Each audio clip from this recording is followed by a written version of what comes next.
Bismillahirrahmanirrahim. Assalamualaikum warahmatullahi wabarakatuh.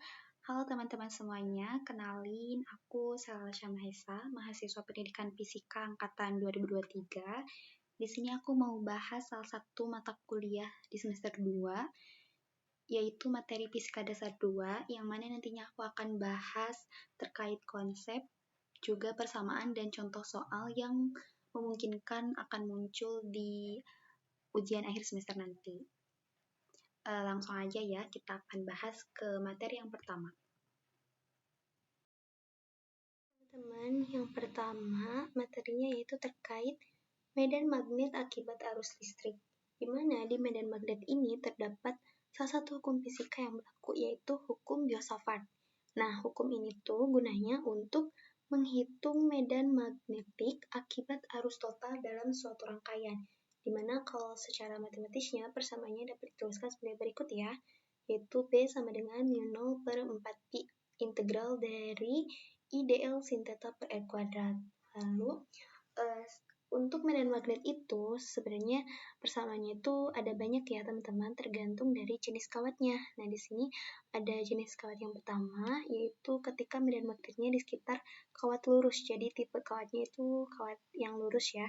Maka nanti persamaan yang digunakannya itu adalah B sama dengan mu 0I/4pi A dikali sin theta 2 dikurangi sin min theta 1.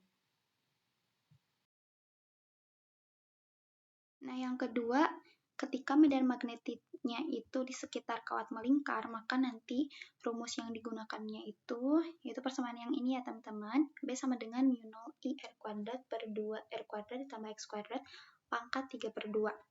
Lalu yang ketiga itu medan magnetik di dalam solenoida. Nah, untuk solenoida ini besar medan magnetiknya itu berbeda-beda ya teman-teman. Kalau misalkan di luar berarti B-nya sama dengan 0. Kalau misalkan di tengah atau di pusat nanti rumusnya BP sama dengan mu 0 NI per L.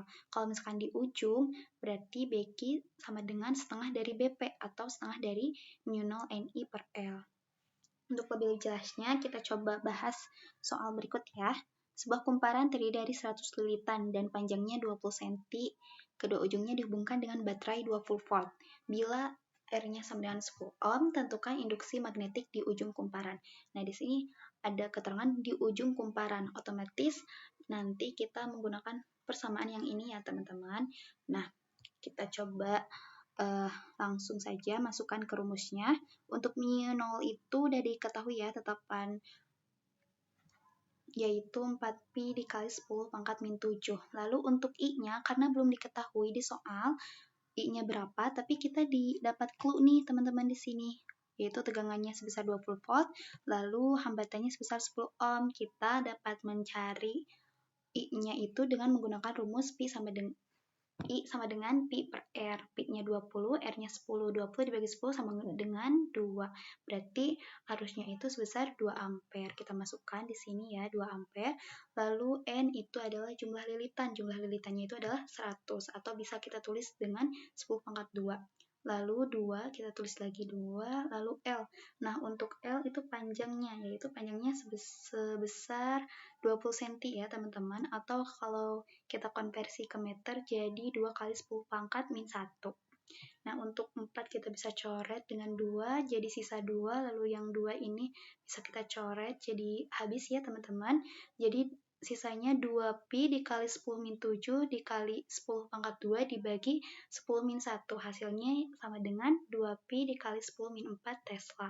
Atau kita masukkan pi-nya sebesar 3,14, jadi 2 kali 3,14 dikali 10 pangkat min 4 Tesla. Sama dengan 6,28 kali 10 pangkat min 4 Tesla. Oke, selanjutnya medan magnetik di sekitar toroida. Nah, kalau nanti posisinya di luar toroida, maka B-nya nanti sama dengan 0. Kalau misalkan di pusat sumbu toroida, maka B-nya dapat menggunakan rumus ini ya. B sama dengan mu 0 NI per 2pi R. Langsung saja kita coba bahas ya di latihan soalnya. Sebuah toroida memiliki 60 lilitan dan jari-jarinya 10 cm. Jika kuat arus yang melalui toroidanya itu 200 mA, tentukan besar induksi magnet di dalam toroida tersebut. Nah, rumusnya ini ya teman-teman, induksi magnet di pusat toroida itu B sama dengan mu0 IN per 2 pi R. Kita coba masukkan langsung ke rumus. B sama dengan mu0-nya itu sebuah tetapan, yaitu sebesar 4pi dikali 10 min 7, 10 pangkat min 7.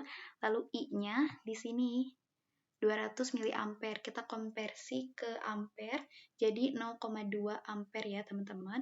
Lalu N-nya itu jumlah lilitan. Jumlah lilitannya itu 60. Kita masukkan 60 per 2pi R-nya. R-nya itu jari-jari ya teman-teman. Jari-jarinya itu adalah 10 cm. Kalau ke meter berarti 0,1. Untuk ini 4pi kita coret sama 2pi, jadi sisa 2. Terus 0,2 kita coret sama 0,1, jadi sisa 2. 2 kali 2, 4. 4 dikali 60. 240 kali 10 pangkat min 7. Jadi B-nya itu sama dengan 2,4 kali 10 pangkat min 5 WB per meter kuadrat. Oke, selanjutnya kita bahas latihan soal untuk materi yang kedua, yaitu induksi elektromagnetik. Di mana induksi elektromagnetik ini adalah gejala timbulnya arus listrik pada suatu penghantar karena perubahan fluks magnet. Nah, fluks magnet ini adalah banyaknya garis-garis kayak magnet yang menembus bidang secara tegak lurus. Nah, seperti pada gambar ya, teman-teman. Langsung saja untuk contoh soal induksi elektromagnetik ini ada di sini ya. Medan magnetik seragam yang besarnya 2000 Gauss membentuk sudut 30 derajat dengan sumbu kumparan melingkar yang terdiri atas 300 lilitan dan jari-jari 4 cm. Carilah fluks magnetik yang melalui kumparan ini. Nah, karena 1 Gauss itu sama dengan 10 pangkat min 4 Tesla, maka yang 2000 Gauss ini kita konversi ke Tesla ya teman-teman. Jadi dikali 10 min 4 hasilnya 0,2 Tesla. Lalu kita cari luas kumparannya juga. Untuk luas kumparan itu rumusnya A sama dengan pi R kuadrat. Pi-nya 3,14, R-nya untuk jari-jarinya di sini udah diketahui ya teman-teman, 4 cm. Atau kalau kita konversi ke meter, itu jadi 0,04 meter. Nanti sama dengan 3,14 dikali 0,04 meter. 0,04 meter ini dikuadratkan terlebih dahulu ya teman-teman. Lalu dikali 3,14 sama dengan nanti hasilnya 0,00502 meter kuadrat. Lalu ini baru luasnya ya teman-teman, belum menghitung fluksnya. Nah, di sini rumus fluksnya itu sama dengan NBA cos theta. N-nya udah diketahui ya. Jumlahnya 300 lilitan. Lalu B-nya itu tadi 0,2 Tesla, kita udah ubah ya dari Gauss ke Tesla. Lalu untuk A-nya luasnya udah ya, ini 0,00502 meter kuadrat. Lalu cos theta, theta-nya ini sebesar 30 derajat. Nanti kita ini tinggal dikalikan saja semuanya, hasilnya jadi sama dengan 0,26 WB.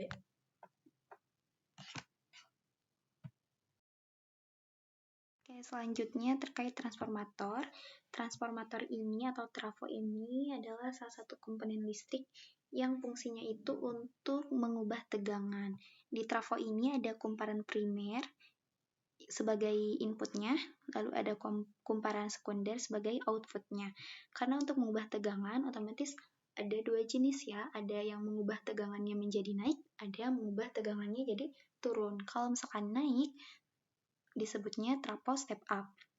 Trafo step up ini karena fungsinya untuk menaikkan tegangan, otomatis yang tadinya tegangan primernya itu kecil, maka ditaikkan oleh trafo. Jadi tegangan sekundernya itu besar. Pp lebih kecil dari PS atau PS-nya itu lebih besar dari Pp. Lalu untuk trafo step up ini ciri-cirinya ini ya teman-teman, lilitannya itu sedikit dibandingkan lilitan yang primernya itu sedikit dibandingkan dengan lilitan yang sekundernya. Bisa dilihat ya di gambar.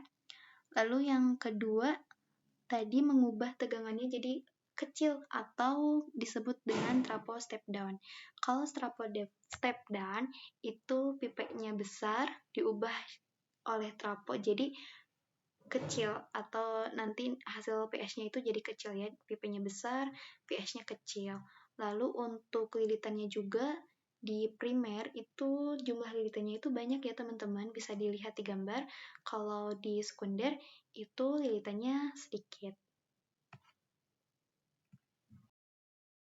Oke, di sini ada soal, perhatikan tabel pengukuran tegangan dan arus dari sebuah trafo ideal di bawah ini. Berdasarkan data tabel di atas, nilai P dan Q adalah, untuk mencari nilai P, kita bisa menggunakan perbandingan NP per NS sama dengan IS per IP. NP-nya itu yang ditanyakan ya teman-teman, P, lalu NS-nya itu 40 lilitan, sama dengan IS. IS-nya 75, lalu IP-nya itu ada 3, P per 40 sama dengan 75 dibagi 3 itu 25 ya teman-teman. Lalu untuk P-nya kita bisa kali silang, yang 40 dikali 25. Jadi P-nya sama dengan 1000 lilitan. Lalu untuk yang Q, itu kita bisa gunakan perbandingan P per PE sama dengan IS per IP. P-nya udah diketahui ya, 200 volt. PS-nya itu yang ditanyakan, ini ya, Q, sama dengan IS-nya 75, IP-nya 3. 75 dibagi 3 itu sama dengan 25. 200 per Q sama dengan 25. Maka bisa kita kali silang ya. Jadi Q sama dengan 200 dibagi 25 sama dengan 8 volt. Selanjutnya materi yang ketiga yaitu terkait rangkaian AC. Nah, arus itu teman-teman ada dua jenis. Ada arus yang searah atau bisa kita sebut dengan DC, dan ada arus yang bolak-balik atau biasa kita sebut arus AC. Kalau arus searah itu contohnya sumber arus dari baterai, lalu dari aki, dan elemen volta. Kalau arus yang bolak-balik atau arus AC itu contohnya adalah dari generator atau dari listrik PLN. Nah, di sini ada untuk membedakan antara arus AC dan DC, kalau DC itu biasanya terdapat kutub positif sama negatifnya. Nah, di sini ada grafik antara arus dan tegangan AC, nilainya itu selalu berubah-ubah dan dapat digambarkan dengan grafik sinusoidal. Nah, ini untuk grafik tegangan AC, di mana nanti dari grafik ini kita dapatkan persamaan Pi sama dengan Vmax sin omega T. Lalu yang kedua, grafik kedua itu adalah grafik untuk arus AC, di mana dari grafik ini nantinya kita bisa mendapatkan persamaan I sama dengan Imax sin omega T. Nah, untuk rangkaian AC sendiri itu kuat arus atau tegangan efektif itu adalah kuat arus dan tegangan yang terukur oleh ampermeter atau voltmeter, di mana untuk kuat arus efektif dari AC ini atau disebutnya IF sama dengan Imax dibagi akar 2. Lalu untuk V efektifnya juga sama ya, Vmax dibagi akar 2. Ke contoh soalnya, sebuah hambatan 7 ohm dihubungkan dengan sumber tegangan AC sebesar 21 sin omega T. Tentukan A kuat arus maksimum dan B kuat arus efektif. Nah, di sini di soal diketahui ya, R-nya sama dengan 7 ohm, lalu V-nya ini berupa persamaan ya. V sama dengan Vmax sin omega T. Berarti Vmax-nya 21 sin omega T. Nah, untuk yang pertama, kuat arus maksimum yang melalui hambatan. Ingat ya, kita tahu persamaan Pi sama dengan IR. Berarti kalau Imax itu sama dengan Vmax dibagi R. Vmax-nya itu adalah ini ya teman-teman, 21. Dari persamaan ini, kita tahu kalau Vmax-nya itu 21. 21, lalu R-nya ini sudah diketahui 7. 21 dibagi 7 sama dengan 3. Jadi kuat arus maksimumnya itu adalah 3 ampere. Lalu yang kedua, kuat arus efektif. Nah, kalau kuat arus efektif itu cukup mudah ya, kita tinggal dibagi akar 2 aja. Jadi I efektif itu sama dengan I max dibagi akar 2. I max-nya itu udah diketahui, 3 ampere dibagi akar 2. Kita rasionalkan, dikali akar 2 per akar 2, jadinya 3/2 akar 2 ampere.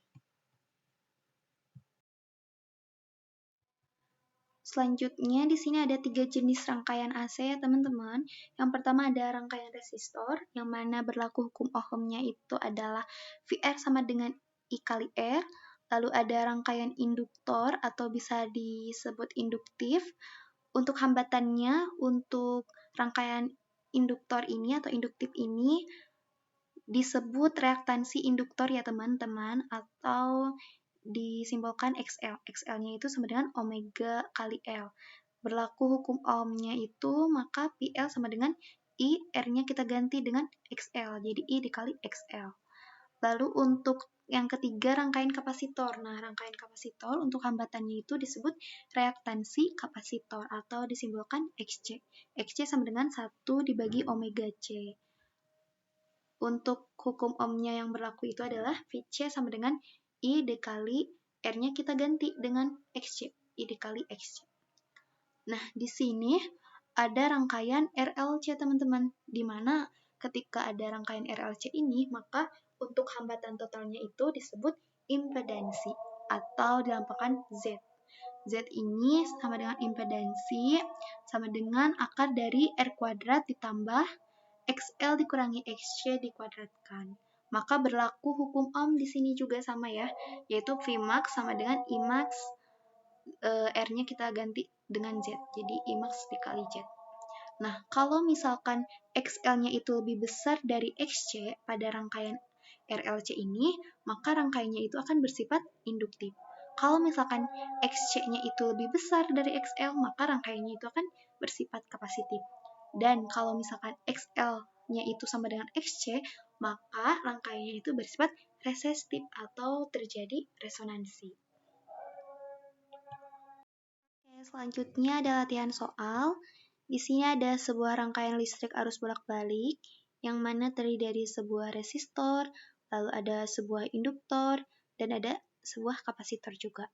Nah, di sini ditanyakannya yang pertama adalah impedansi rangkaian.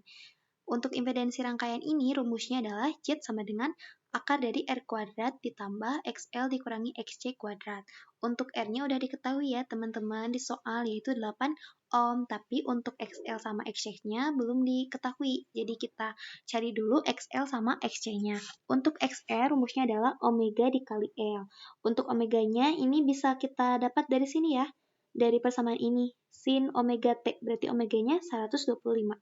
Omeganya 125, lalu L-nya itu adalah 32 mH. Jadi, atau kalau dikonversi jadi 0,032. Kita kalikan 125 dikali 0,032, jadi 4 Ohm. Lalu selanjutnya XC. Untuk XC ini rumusnya sama dengan 1 dibagi omega C. Sama dengan 1 dibagi omeganya 125, lalu C-nya itu 800 mikrofarad ya teman-teman. 800 mikrofarad ini kita konversi ke farad jadi dikali 10 pangkat min 6. Jadi untuk 10 pangkat min 6 ini kita pindah ke atas, jadi pangkatnya yang tadinya negatif jadi positif, 10 pangkat 6. Lalu 125 dikali 800 itu 100.000. Jadinya 10 pangkat 6 dibagi 100.000 atau 10 pangkat 5 jadinya sama dengan 10 Ohm. Kita masukkan ke rumus impedansi ya. Z sama dengan R kuadratnya itu adalah 8 kuadrat, lalu ditambah XL-nya kita ganti jadi 4 Ohm, dikurangi XC-nya itu adalah 10 Ohm, 4 dikurangi 10, yaitu negatif 6. Negatif 6 dikuadratkan, jadi positif 36 ya. 8 kuadrat itu 64, jadi 64 ditambah 36 itu adalah 100, akar dari 100, 10. Jadi impedansinya adalah 10 Ohm. Nah, yang kedua, tegangan maksimum dan kuat arus maksimum. Vmax sama Imax-nya ya. Untuk Vmax-nya itu Udah ada di persamaan ini ya teman-teman, V sama dengan V max sin omega T. Berarti V max-nya itu adalah 120 volt. Lalu untuk I max-nya itu atau arus maksimumnya itu adalah tegangan maksimum dibagi impedansi. V max-nya itu adalah 120 volt, lalu impedansi adalah 10 ohm. Jadi 120 dibagi 10, jadinya 12 ampere. Selanjutnya, tegangan efektif dan kuat arus efektif. Untuk V efektif itu rumusnya adalah V max dibagi akar 2. V max-nya itu adalah 120 volt dibagi akar 2. Jadi 120 ini akar 2-nya kita rasionalkan terlebih dahulu ya, dikali akar 2 per akar 2, jadinya 120 dibagi 2 akar 2, atau sama dengan 60 akar 2 volt. Lalu untuk I efektifnya itu sama dengan I max dibagi akar 2. I max-nya itu adalah 12 ampere, kita dibagi akar 2, jadi sama dengan, ini akar 2-nya kita rasionalkan lagi ya, jadi 12 per akar 2 dikali akar 2 per akar 2, jadinya 12 per 2 akar 2. Atau 12 dibagi 2 itu adalah 6, jadi 6 akar 2 ampere. Selanjutnya yang terakhir adalah daya yang diserap rangkaian. Daya itu rumusnya untuk rangkaian RLC ini adalah P sama dengan V efektif dikali I efektif dikali R dibagi impedansi atau Z. Nah, V efektifnya udah diketahui ya, 60 akar 2, lalu dikali I efektifnya adalah 6 akar 2, lalu R-nya adalah 8 ya teman-teman yang ini, lalu Z-nya ini 10 ohm. Kita dapatkan 360 dikali 2 dikali 8 dibagi 10. 360 kali 2, lalu 8 dibagi 10, sama dengan hasilnya 576 watt. Jadi, impedansi rangkaiannya adalah 10 ohm, lalu tegangan maksimumnya 120 volt, I max-nya adalah 12 ampere, V efektifnya adalah 60 akar 2 volt, I efektifnya 6 akar 2 ampere, dan untuk dayanya adalah sebesar 576 watt. Oke, teman-teman, next ke materi selanjutnya, yaitu terkait relativitas khusus. Di sini ada transformasi Galileo, teman-teman, di mana transformasi ini adalah transformasi ini membangun hubungan antara dua kerangka acuan yang bergerak relatif satu terhadap lainnya. Untuk lebih jelasnya, kita langsung aplikasikan ke contoh soalnya ya. Di sini ada sebuah kereta api bergerak dengan kecepatan 70 km per jam. Ini kereta apinya.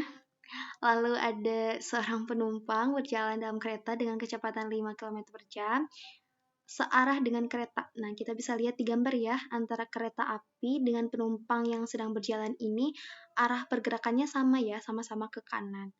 Lalu yang ditanyakannya adalah berapa kecepatan penumpang tersebut terhadap orang yang diam di tepi rel. Kecepatan penumpang ini yang sedang berjalan di kereta terhadap orang yang diam di tepi rel. Nah, karena ini antara orang yang berjalan, penumpang yang berjalan ini dengan keretanya itu arahnya searah gitu ya, sama-sama ke kanan, maka kita bisa mencari kecepatan penumpang terhadap orang yang diam itu dengan langsung menjumlahkannya ya teman-teman, di mana tadi V-nya udah diketahui sama dengan 70 km per jam, lalu U aksennya itu adalah 5 km per jam, maka ketika ditanya berapa kecepatan penumpang tersebut terhadap orang yang diam, kita bisa langsung menjumlahkan kecepatan tadi, yaitu UX sama dengan 5 km per jam ditambah 70 km per jam. Jadinya UX-nya adalah 75 km per jam. Jadi menurut pengamat yang diam di pinggir rel itu, kecepatan penumpangnya itu adalah 75 km per jam. Ini berdasarkan transformasi Galileo. Oke, selanjutnya contoh soal terkait dilatasi waktu. Nah, di sini ada dua saudara kembar, yaitu A dan B, berpisah saat berumur 25 tahun. Berarti ini kita bisa tuliskan sebagai T1 ya teman-teman, T1 sebelum mereka berpisah, yaitu ketika mereka berumur sama-sama 25 tahun. Lalu, si A ini tinggal di bumi, sedangkan B ini melakukan perjalanan dengan pesawat jet yang kelajuannya setengah akar 3 C, atau setengah akar 3 kecepatan cahaya ya teman-teman itu. Nah, kita bisa tuliskan di sini Pi sama dengan setengah akar 3 C. Setelah 10 tahun menurut B kembali ke bumi. Nah, yang 10 tahun ini merupakan delta T0-nya ya. Jadi kita bisa tulis delta T0-nya adalah sama dengan 10 tahun. Tentukan umur A dan B sekarang. Untuk menentukan umur A dan B sekarang, kita perlu tahu dulu nih delta T-nya berapa gitu. Untuk mencari delta T, di sini rumusnya adalah delta T sama dengan delta T0 dibagi akar 1 dikurangi V kuadrat dibagi C kuadrat. Nah, delta T0-nya ini udah ada ya di soal, yaitu 10 tahun, selang waktunya selama 10 tahun. Lalu V-nya adalah setengah akar 3 dari kecepatan cahaya, di mana kecepatan cahayanya itu adalah 3 kali 10 pangkat 8. Jadi nanti setengah akar 3 ini kita kalikan dengan 3 kali 10 pangkat 8. Menghasilkan 3 per 4. Lalu dikuadratkan ya. Jadi 3 per 4 C kuadrat. Nah, ini yang C kuadratnya juga, karena di sini ada C kuadrat, maka nilai 3 kali 10 pangkat 8-nya nggak usah disubstitusi ya teman-teman, cukup dibiarkan saja jadi C kuadrat, biar nanti ini bisa dicoret ya, antara yang C kuadrat yang atas sama yang bawah. Jadinya sama dengan 10 dibagi akar 1 dikurangi 3 per 4. Akar 1 dikurangi 3 per 4 itu hasilnya adalah setengah. Jadi 10 dibagi setengah adalah 20 tahun. Ini baru delta T-nya teman-teman. Ini baru selang waktu yang diukur oleh pengamatnya ya. Belum waktu umur A dan B-nya ya. Untuk mencari umur A dan B ini kita bisa dapatkan dari umur yang awal yang T1 ini ditambah dengan selang waktu yang udah diketahui tadi. Jadi tadi untuk A ini selang waktunya itu karena dia diam ya teman-teman, maka yang tadinya T1 25 tahun, ketika sudah selang waktunya selama 20 tahun, maka kita jumlahkan 25 ditambah 20, jadi 45 tahun. Terus yang B, itu tadi sudah diketahui di soal bahwa selang waktu menurut B itu adalah 10 tahun. Jadi T1-nya itu 25 tahun ditambah delta T0-nya itu 10 tahun. Sama dengan umurnya, jadi selang waktunya hanya 10 tahun ya teman-teman. Jadi umurnya awalnya itu adalah 25 ditambah selang waktu menurut B adalah 10. Jadi 25 ditambah 10 adalah 35 tahun. Jadi umur A dan B sekarang adalah yang tadinya sama-sama 25 tahun, ternyata sekarang umur A udah berusia 45 tahun dan umur B masih berusia 35 tahun. Oke, selanjutnya kita akan membahas terkait massa, momentum, dan energi relativistik. Untuk massa relativistik ini, persamaannya adalah M sama dengan M0 dikali gamma, di mana gammanya itu adalah akar dari 1 per akar 1 dikurangi V kuadrat per C kuadrat. Jadi, M sama dengan M0 dibagi akar 1 dikurangi V kuadrat dibagi C kuadrat. Lalu untuk momentum relativistik itu rumusnya adalah P sama dengan M dikali Pi, di mana M ini adalah ini ya, M0 dibagi akar 1 dikurangi V kuadrat per C kuadrat. Jadi M-nya kita ganti, M0 dibagi akar 1 dikurangi V kuadrat dibagi C kuadrat, nanti dikali V.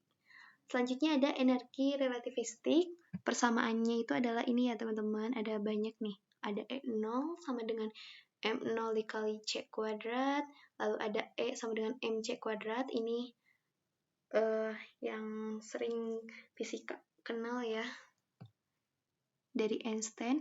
Lalu ada EK sama dengan E dikurangi E0, lalu ada E kuadrat sama dengan E0 kuadrat ditambah V kuadrat dikali C kuadrat. Lebih jelas lagi bagaimana pengaplikasian rumus-rumus tadi yang begitu banyak ya teman-teman, kita coba aplikasikan langsung ke contoh soal berikut ini ya. Di sini ada massa diam sebuah elektron itu adalah 9 kali 10 pangkat 31 kg. Jika elektron bergerak dengan kecepatan 0,6 kecepatan cahaya, tentukan yang pertama massa relativistik elektron.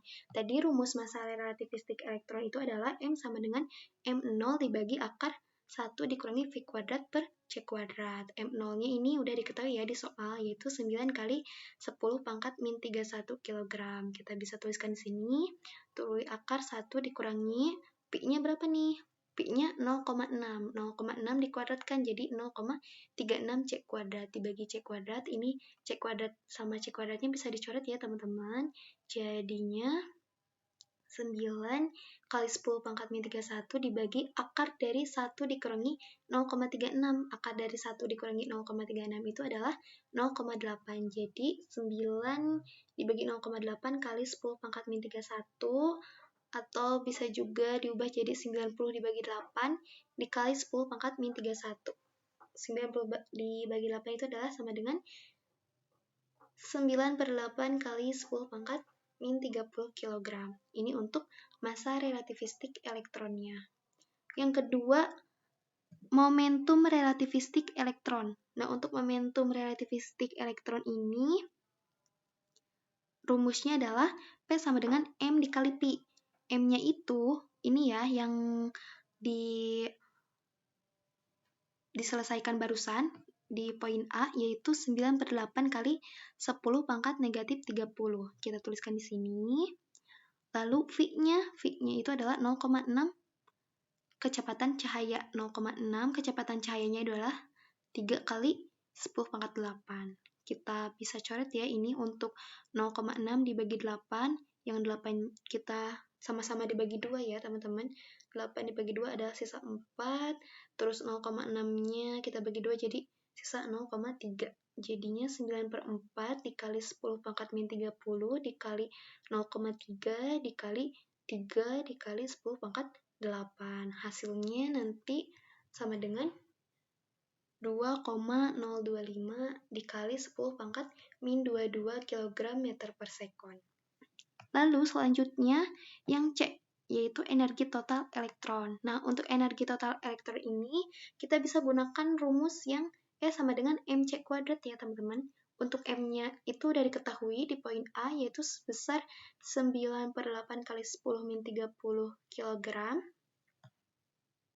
Lalu C kuadrat, C itu adalah kecepatan cahaya ya teman-teman, 3 kali 10 pangkat 8, kita kuadratkan, 3 kali 3, 9, lalu 10 pangkat 8 dikuadratkan jadi 10 pangkat 16. Jadi kita kalikan langsung, 9/8 kali 10 pangkat min 30 dikali 9 kali 10 pangkat 16. Jadi hasilnya adalah 10,125 kali 10 pangkat min 14, atau lebih sederhananya lagi adalah 1,0125 kali 10 pangkat min 13 Joule. Dan terakhir, untuk energi kinetik elektron. Nah, untuk energi kinetik elektron ini, rumusnya adalah EK sama dengan E dikurangi E0. Nah, untuk E ini udah diketahui di poin C, yaitu sebesar 1,0125 kali 10 pangkat min 13 Joule. Namun, untuk E0-nya belum diketahui ya teman-teman. Maka kita cari terlebih dahulu E0-nya. E0 sama dengan M0 dikali C kuadrat. M0-nya itu udah diketahui di soal ya, yang ini 9 kali 10 pangkat min 31 kg dikali C kuadrat. C kuadratnya itu adalah 9 kali 10 pangkat 16. Kita kalikan menghasilkan 81 kali 10 pangkat min 15. Atau lebih sederhananya lagi adalah 8,1 kali 10 pangkat min 14 Joule. Oke, ini baru E0-nya udah diketahui nih. Yang ditanyakan adalah energi kinetiknya. Energi kinetik adalah E sama dengan energi kinetik sama dengan EK sama dengan E dikurangi E0. E-nya itu yang di poin C ya, udah diketahui, yaitu 1,0125 kali 10 min 13 dikurangi E0-nya, ini ya, 8,1 kali 10 pangkat min 14. Di sini pangkatnya 13, negatif 13, di sini pangkatnya negatif 14. Ini untuk yang supaya bisa dikurangkan, kita samakan ya, untuk pangkatnya jadi sama-sama negatif 14. Jadi ininya kita kembali lagi jadi 10,125 kali 10 pangkat min 14 dikurangi 8,1 kali 10 pangkat min 14. Ini bisa langsung kita kurangkan. Hasilnya adalah 2,025 kali 10 pangkat min 14 Joule. Jadi tadi ya, untuk massa relativistik elektronnya adalah sebesar 9,8 kali 10 min 30 kg. Lalu untuk momentum relativistik elektronnya adalah 2,025 kali 10 min 22 kg meter per sekon. Lalu untuk energi totalnya itu sebesar 1,0125 kali 10 min 13 Joule. Dan untuk energi kinetik elektronnya yaitu sebesar 2,025 kali 10 min 14 Joule. Oke, selanjutnya adalah materi yang terakhir terkait sifat partikel cahaya. Nah, yang pertama yaitu terkait radiasi benda hitam, di mana radiasi benda hitam ini merupakan salah satu fenomena yang membingungkan. Kenapa? Karena cukup rumit ya, teman-teman. Nah, apa sih benda hitam itu? Benda hitam itu adalah sistem ideal yang menyerap seluruh radiasi yang datang padanya. Atau bisa disebut juga dengan benda yang dapat menyerap dan memancarkan radiasi gelombang elektromagnetik. Nah, benda hitam ini dapat dihampiri oleh rongga dengan lubang yang sangat kecil, seperti pada gambar di samping ya, teman-teman. Lalu untuk karakteristik radiasi benda hitam ini tergantung pada temperatur dindingnya. Jadi ketika pada temperatur biasa, kira-kira di bawah 600 derajat Celcius, radiasi termalnya itu yang dipancarkan oleh benda hitam itu tidak tampak, karena energi itu terkonsentrasi dalam daerah inframerah dari spektrum elektromagnetiknya. Begitu bendanya dipanaskan, maka jumlah energi yang diradiasikannya itu kan meningkat. Jadi ketika radiasinya meningkat, lalu konsentrasi energinya beralih ke panjang gelombang yang lebih pendek sehingga tidak tampak.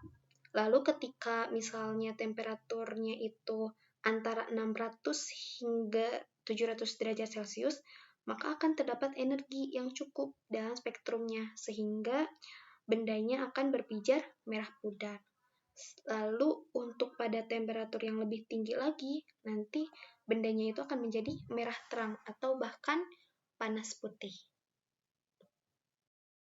Selanjutnya terkait hukum Stefan Boltzmann. Hukum ini tuh bunyinya adalah energi yang dipancarkan oleh suatu permukaan benda hitam dalam bentuk radiasi kalor tiap satuan waktu itu sebanding dengan luas permukaan dan pangkat 4 suhu mutlak permukaan itu, atau secara matematisnya itu dituliskan sebagai P sama dengan E dikali sigma dikali A dikali T pangkat 4, dengan P-nya itu adalah daya, satuannya watt, lalu E-nya itu emisitas. Emisitas itu nilainya rentangnya di antara 0 sampai 1 ya teman-teman. Lalu ada sigma, sigma itu tetapan Stefan Boltzmann sebesar 5,67 kali 10 pangkat min 8 ya. Lalu ada A, luas penampang meter kuadrat, dan T adalah pada suhu Kelvin. Saja ke contoh soalnya ya teman-teman.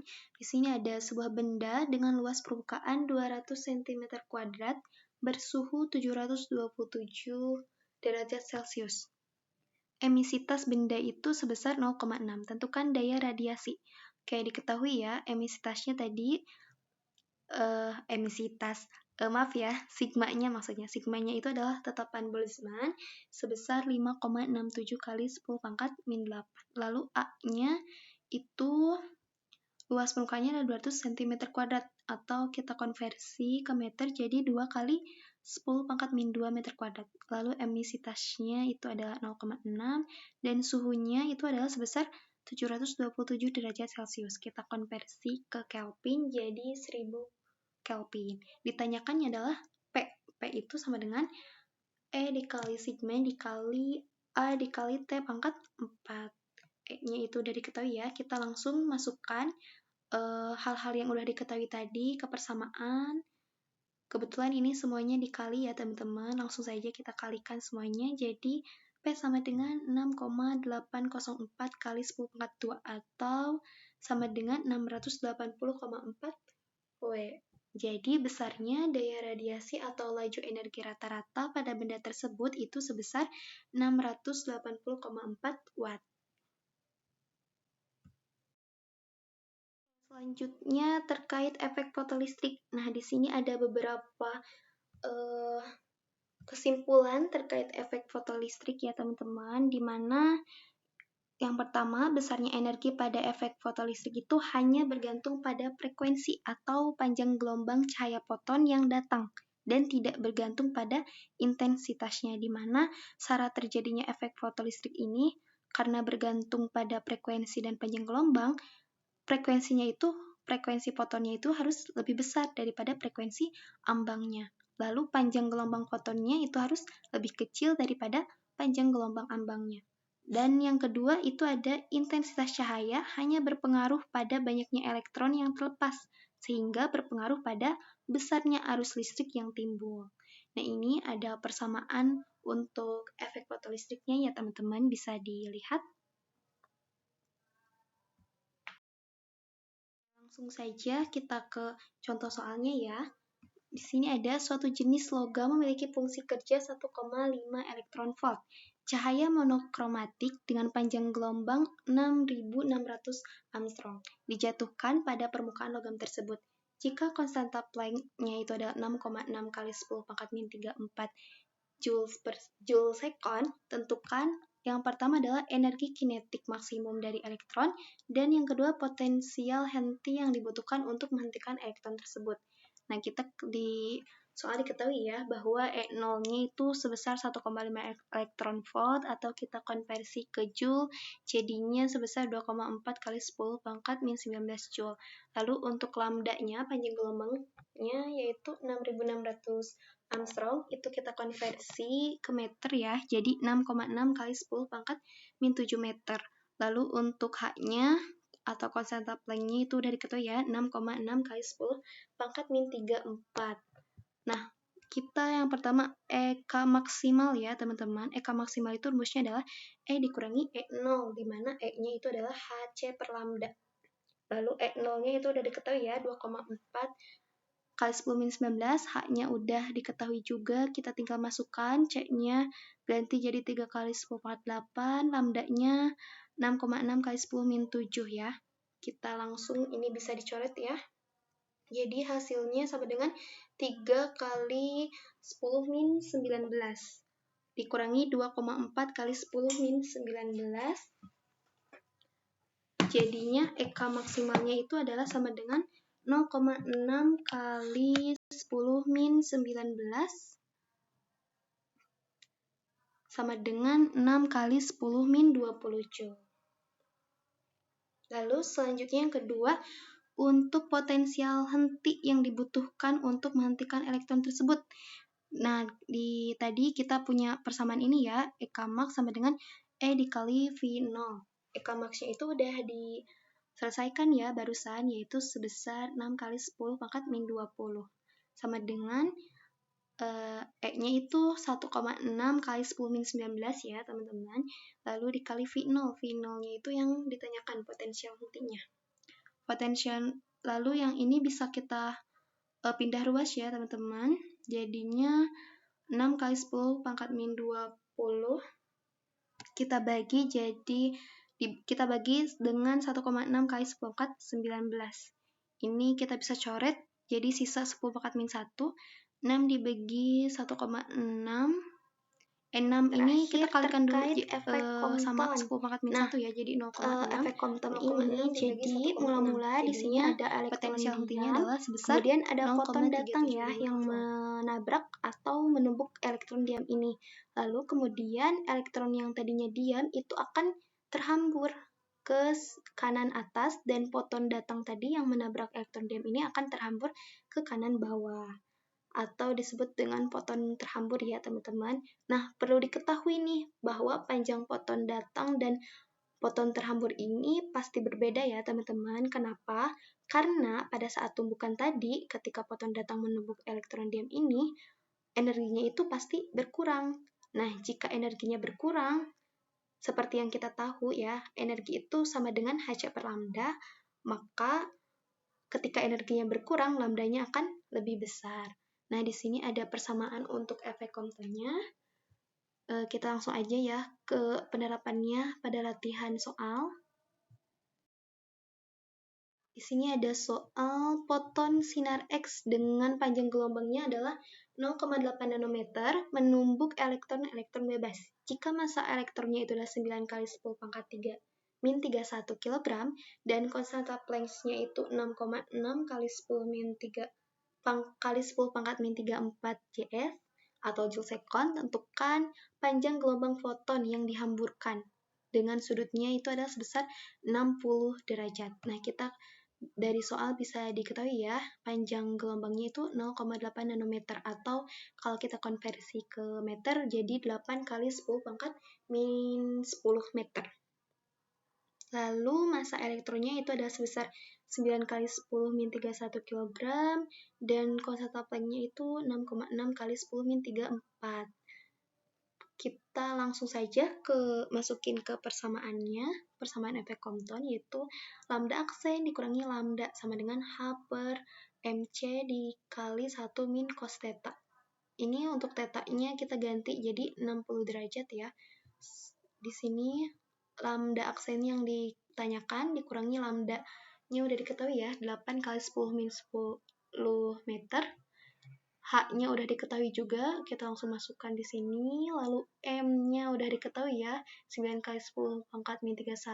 C-nya itu kecepatan cahaya sebesar 3 kali 10 pangkat 8. Ini kita bisa coret di sini sama 6,6 dibagi 3, 2,2 ya.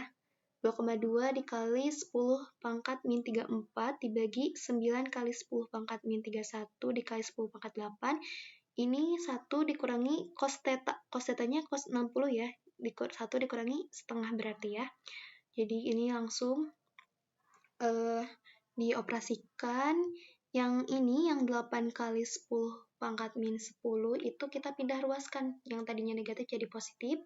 Jadinya lambda aksennya itu adalah 0,012 kali 10 pangkat min 10 ditambah 8 kali 10 pangkat min 10. Jadinya lambda aksennya atau panjang gelombang foton yang dihamburkan terhadap arah datang foton itu adalah sepanjang 8,012 kali 10 min 10 meter.